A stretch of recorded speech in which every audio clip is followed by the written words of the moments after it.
کہا جاتا ہے کہ ایک بوڑھا آدمی ایک جوان طبیب کے پاس گیا۔ اس نے طبیب سے کہا، میرا حافظہ بہت کمزور ہو گیا ہے، جس کی وجہ سے میں بہت پریشان رہتا ہوں۔ طبیب نے کہا، یہ سب بڑھاپے کی وجہ سے ہے۔ بوڑھا آدمی بولا، میری آنکھیں بھی کمزور ہو گئی ہیں۔ طبیب نے جواب دیا، یہ بھی بڑھاپے کی وجہ سے ہے۔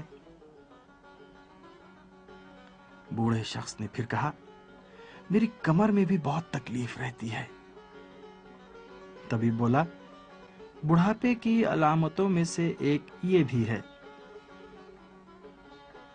بوڑھا آدمی کہنے لگا، حتیٰ ہلکی غذا بھی بہت مشکل سے ہضم کر پاتا ہوں۔ طبیب نے کہا، بڑھاپے میں انسان کا معدہ بھی کمزور ہو جاتا ہے۔ بوڑھے شخص نے کہا، مجھے سانس لینے میں بھی بہت دشواری ہوتی ہے۔ طبیب نے کہا، جی ہاں، جانتا ہوں، آپ جیسی عمر کے لوگوں میں یہ پریشانیاں ہو ہی جاتی ہیں۔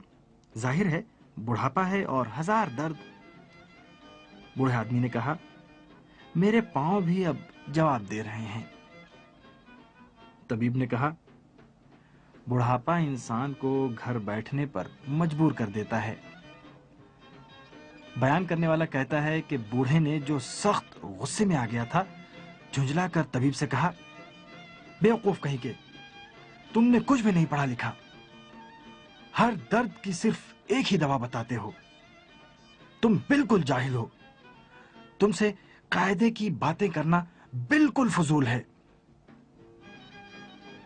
بیان کرنے والا کہتا ہے کہ جوان طبیب نے یہ سن کر بہت ہی نرمی سے جواب دیا، یہ آپ کی جھنجلاہٹ اور غصہ بھی بڑھاپے کی وجہ سے ہی ہے۔